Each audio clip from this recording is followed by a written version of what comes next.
ça confirme une chose, c'est que vous voyez, comme vous me posez la question, le coach, il ne peut pas faire grand-chose. Moi, en l'espace de 48 heures, j'ai rien fait. Je dis, la réponse, elle appartient aux joueurs, l'adresse, elle leur appartient. Et voilà, donc on va se féliciter peut-être pour une des rares fois depuis 15 journées où on peut se dire à la fin du match, tiens, on a fait un match d'adresse, puisqu'on a fait 2 mi-temps quasi égales en termes d'adresse. Donc ça doit être la première, parce que bon, on en avait fait une contre Nanterre aussi qui avait été superbe, d'adresse, pendant 20 minutes. C'est peut-être la première fois qu'on arrive à faire 2 mi-temps avec un haut niveau d'adresse. Voilà, et il fallait bien ça pour faire la différence, et surtout avec l'apport d'adresse justement d'un garçon qui ne l'est pas toujours, qui a été David dans le dernier carton, qui a été vraiment... qui nous a porté et qui nous a permis de faire l'écart final. Tu dis qu'il fallait bien ça quand tu parles d'adresse. J'imagine que le début de match défensif, tu n'as pas emballé plus que ça. Moi, j'ai pas trop aimé déjà le deuxième carton, surtout défensivement. Mais bon, je pense qu'on n'a pas fait un match défensivement à la hauteur de celui que j'espérais. Après, il y a quelques situations aussi sur des rebonds offensifs où Harvey peut remarquer. Je trouve que Sandford s'installe un peu trop confortablement. Je trouve qu'on a manqué de pression sur pas mal de situations au niveau des lignes extérieures. Alors que parfois ça a été très bien, mais il n'y a pas eu de constance dans l'agressivité. Voilà. On a eu un contrôle du rebond qui a été moyen, très moyen, puisque Yarou fait quand même 6 rebonds offensifs. Bref, ils en prennent 14 quand même. Donc c'est quand même beaucoup, alors qu'on avait... Voilà. Bon. On manquait de présence un peu, de densité dans la raquette sur ce match-là. On a 2 intérieurs à 0 rebond défensif. On a manqué un peu d'impact, je trouve. Voilà, donc on n'a pas fait un match dans l'intensité. Voilà, mais heureusement, il y a eu le niveau d'adresse qui a permis de... Il y a un banc qui a globalement bien fait son travail. Ouais, les garçons qui sont arrivés, que ce soit Abou s'installe bien dans le jeu. Ilian a été bien puisqu'il a mis ses 2 tirs à 3 points. Qui d'autre est arrivé du banc? Bon, Jerry est arrivé du banc, ce qui est peu commun, mais bon, Jerry, ça faisait 8 jours sans entraînement, sans rythme. On l'a bien vu, il a manqué. Mais bon, je l'ai déjà dit, hein, Jerry qui ne s'entraîne pas, c'est jamais bon. S'il y en a un à qui je ne conseillerais pas de s'entraîner, c'est bien Jerry. Parce qui plus est, il a une telle rigueur dans son travail quotidien que dès qu'il doit s'arrêter. On l'avait vu en début de saison quand il avait été blessé, il ne s'entraînait pas la semaine, il venait jouer un match à Monaco, tout ça. Bon, voilà, c'est un garçon qui a besoin de travail, qui aime le travail, qui en a besoin, et ça se voit, il ne revient pas aussi facilement, quoi. Hein. Voilà, donc c'est bien parce qu'il y a la coupure. Au final, avant cette coupure, vous retrouvez à 7 victoires pour 8 défaites. J'imagine que quand vous étiez à 8 victoires après 6 journées, tu auras signé tout de suite. Vous faites quand même une deuxième partie là sur cette fin d'année qui est quand même Oui, on a enchaîné pas mal de victoires. On a enchaîné 6 sur 9 journées. Oui, c'est ça. 6 victoires sur les 9 dernières journées. Donc c'est sûr que 6 victoires, 3 défaites en 9 journées, ce bilan-là est très bon. Alors, qui plus est, après avoir démarré 1-5. Donc vous mesurez l'impact d'un groupe qui commence avec 5 défaites après 6 journées. C'est pas si simple que ça. Mais bon, on a toujours loué, je rappelle, le travail du groupe, le bon esprit, le respect du collectif. Enfin bon, il y avait des données qui nous permettaient de continuer à pas trop douter en nous, même si les défaites, elles font toujours mal, mais on a continué à travailler dans le bon esprit. Voilà. Et puis, on n'oubliait pas qu'en début de saison, on avait des difficultés, mais qui étaient liées d'abord à on l'a dit, je vais le redire, une mauvaise fin de pré-saison et des blessures sur des joueurs qui étaient capitaux pour nous, qui étaient Joe et Jerry. Donc ça a impacté, ça nous a coûté un match, à minima, je dis bien un match, sur le début de saison. On va dire à minima Toulon, mais peut-être aussi Nanterre. Donc ça voulait dire quand même qu'en parallèle de ça, il y avait quelque chose. Tout n'était pas acheté. Je veux dire, c'est un peu à l'image de l'après-Nanterre, quoi. Hein.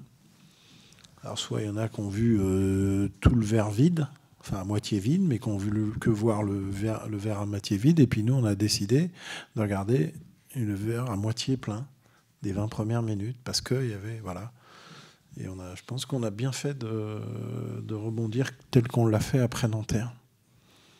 Cette victoire 8 défaites, les 2 prochains matchs vous permettent de basculer sur un objectif légèrement plus élevé ou de nouveau être dans la difficulté. Oui, mais on a une coupure, mais il faut être conscient qu'on a un début de fin de phase aller et début de match retour qui est, quand je vous énumère les 3 déplacements, vous y intégrez Dijon et puis vous y ajoutez les réceptions de Strasbourg et Villeurbanne avant la coupure de la Leaders Cup. Il faut qu'on s'y prépare. On a quelque chose de très difficile devant nous jusqu'à la Leaders Cup. Hein. C'est pour ça que vous ne me verrez pas m'enflammer bien vite, parce qu'après Gravelines, j'en ai entendu qui commençait à parler de la Leaders Cup.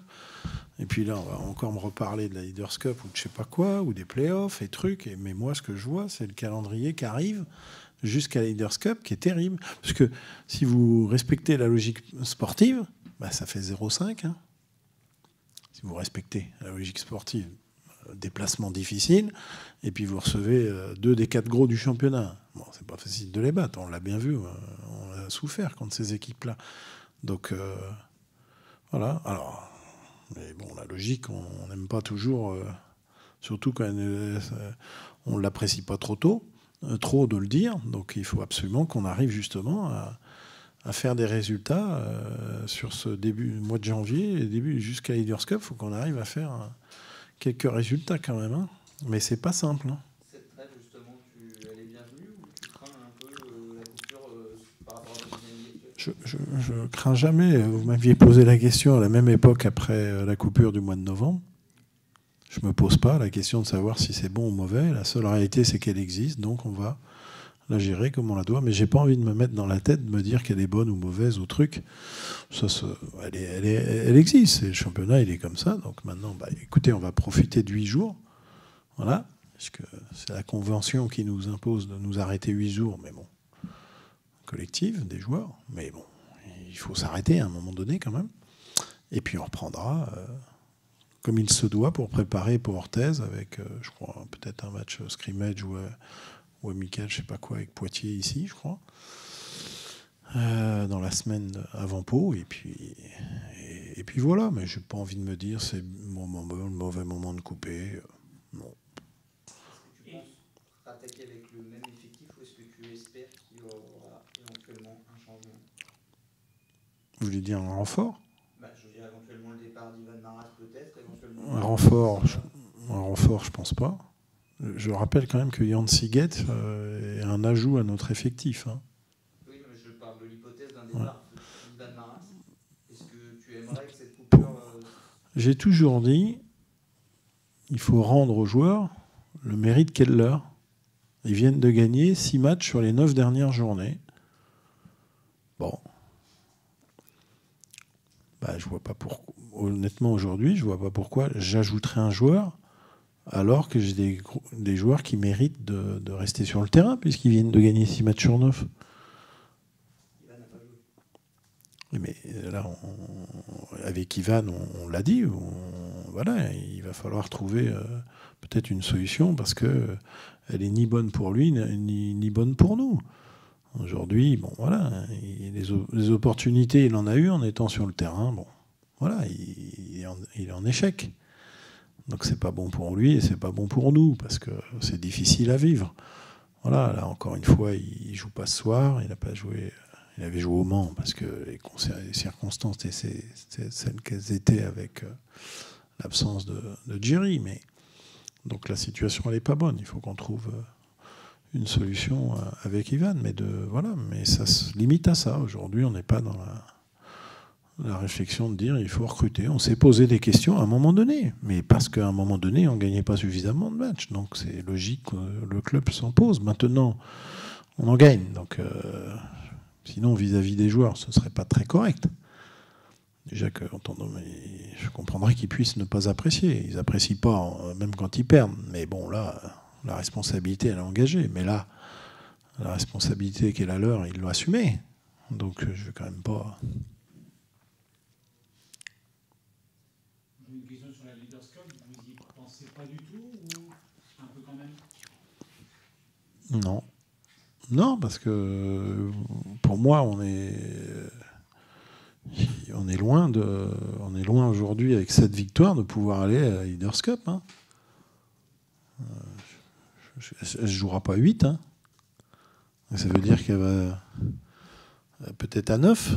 Mais nous, on n'a pas un très bon goal average à 9. Hein, puisque c'est le ratio point marqué, point truc. Donc je ne suis même pas sûr qu'en gagnant 2 matchs, voilà. Donc reposez-moi la question après Portez. Parce que soit on est capable d'aller... Il faut déjà aller gagner à Pau hein, pour dire éventuellement, est-ce que peut-être en gagnant aussi à Boulazac, en étant 9e, est-ce qu'il y en a un qui gagne aucun match entre-temps? Mais je n'ai pas regardé, je ne sais pas où ils en sont les 8 là. Je ne sais pas trop à combien de victoires est le 8e aujourd'hui, j'en sais rien. Hein? 2 de plus déjà?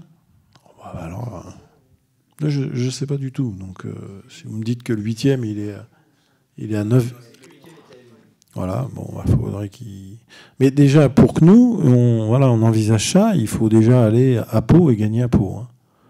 Et là, à la rigueur, j'y regarderai. Je vous rassure, je le regarderai au soir de Pau, si on a gagné, si on est capable éventuellement, avec une victoire supplémentaire, d'y aller. Voilà. Mais là, je pense que c'est trop tôt pour parler de ça, parce que nous, on n'y est pas à l'heure actuelle. On serait dans les 8, j'aurais pas le même discours. Mais on n'y est pas. Donc pour l'instant, il faut encore gagner d'autres matchs avec d'autres en perdre.